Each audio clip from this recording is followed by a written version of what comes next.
YouTube vinyl community, Ripcords fans, random people on the internet, my name is Giggens, and we're here today to talk about the Ripcords' second and last album, 3-Window Coupe, released through Columbia Records either in September or April of 1964. Varying reports show different answers, but this is their second album, and comparing it to Hey Little Cobra, their first one, kind of the same. This one definitely has a nice split where the first half is car songs, the second half is beach songs.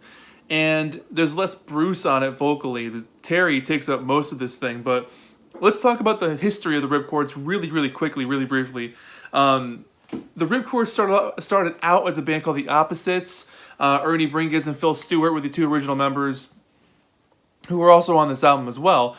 But at one point, Ernie was going to school and classes were taking up too much of his time. And after they gotten signed by Columbia through Terry Melcher, Terry kind of stepped in and said, all right, well, I can fill in for some vocals while Ernie's away. And Bruce stepped in as well.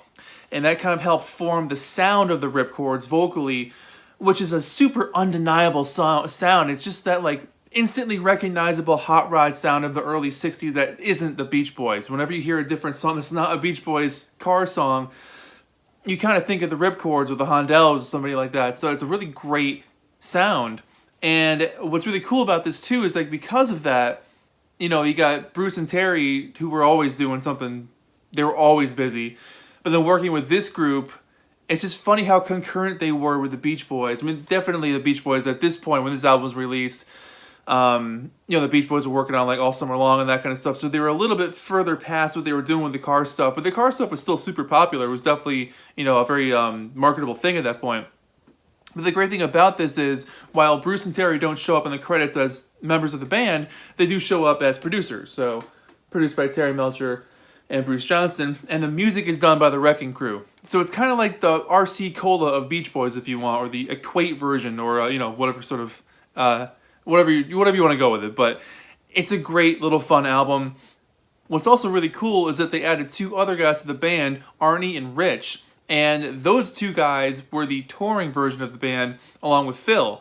So basically, whenever you got to see them live or saw pictures of them, you saw the three guys. So Ernie was basically home or at school doing the studio stuff. And then the studio band was like Ernie, Phil, Bruce, and Terry. So the two guys who toured with this band and had their pictures taken a million times or showed up on TV never actually recorded anything with these guys. And I love that kind of stuff. It's sort of that part of that 60s mystique, you know? But, this album was really cool. I mean, the title track, 3-Window Coupe, came out as a single in April of 1964, where it peaked at number 28. Terry Melcher sings lead vocal on it.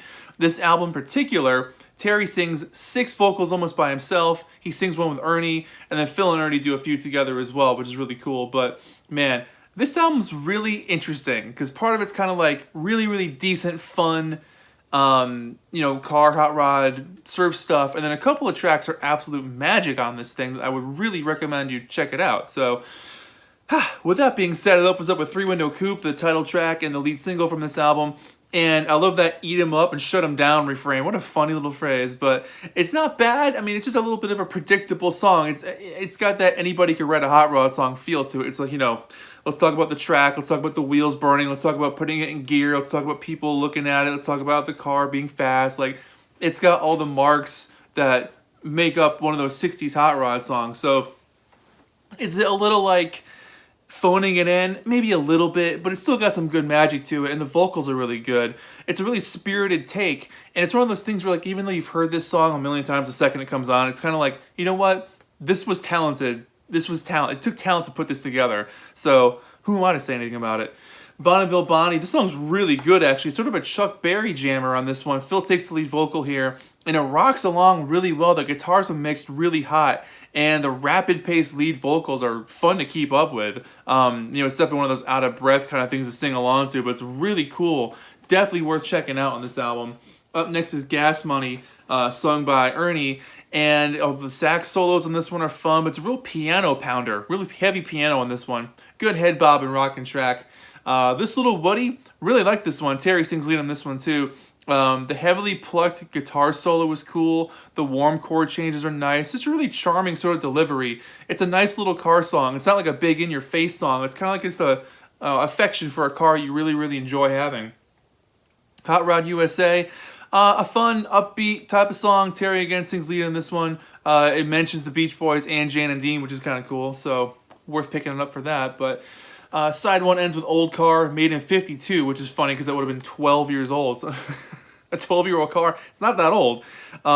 Phil sings this one, and it's more of a slower, bluesy, country kind of feel about a car falling apart because it's only 12 years old.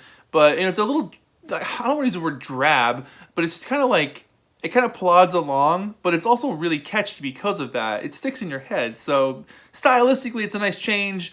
You know, again, who am I to judge? Side 2 opens up with Surfing Craze. It's where the surf songs start, and this one lyrically is a total ripoff of Surfing USA. They actually mention what they were to the beach, the baggies, they mentioned the sandals, they mentioned the beaches they would go surf at. It's definitely a Surfing USA Junior at this point. Everyone's gone crazy for the surfing craze. It's still a lot of fun. And then for me, the absolute best song on the album, Beach Girl. This song is absolute magic. It's one of those tracks where it's like, oh, yeah, I get it. Like, if there was an album with this kind of quality songs, I mean, the album's good anyway, but like, this kind of quality, this song, there we go.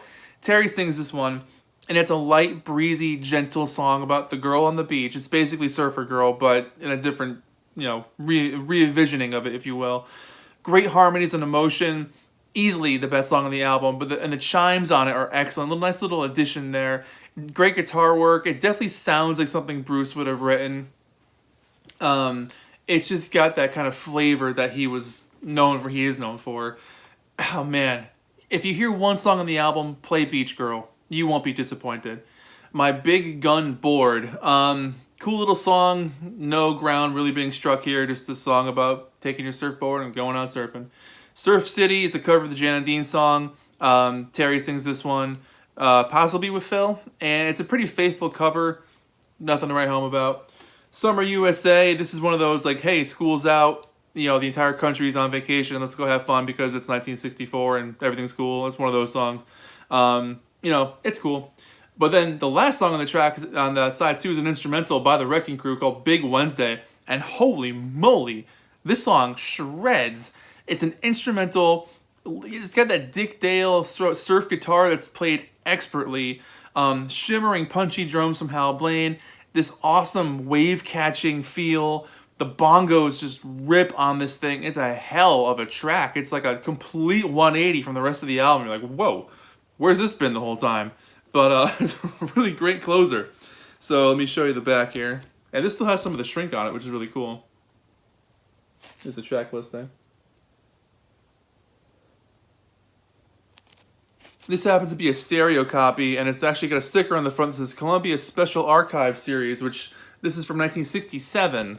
The album originally came out in 64, but I'll show you the difference. The label is actually different. It's a Columbia Special Product label, which is really cool to see that. I love those labels. And whoops, side 2. So yeah, it's definitely the sound of an era. It's a snapshot in time when this music was absolutely everywhere and everyone was obsessed with it.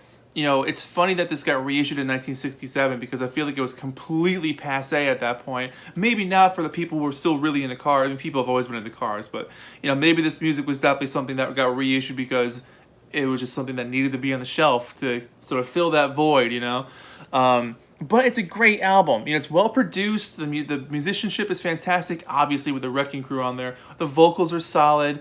You know, do some of the songs kind of sound like watered down Beach Boys? Of course. But then again, a lot of bands had that sound, and it's not easy to pull off, mind you. So again, who am I to put a mark on this thing? But I had a lot of fun playing it. You know, it's definitely a good album to listen to. It's got its really striking moments, a couple of really good singles, songs that should have been singles. Again, Beach Girl. If you hear one song on this album, play Beach Girl on side 2. Absolutely love this thing, so it's a lot of fun. But yeah, probably like a 7 out of 10. I'd give it a 7 out of 10. That sounds good. Anyways, my name is Giggens. This has been the Ripcords with 3-window coupe. What do you guys think about this one? Tell me about it in the comments below, and we'll chat about it. But that's it. My name is Giggens. Thanks for watching. See you in the next video. Take care of yourselves. Bye-bye.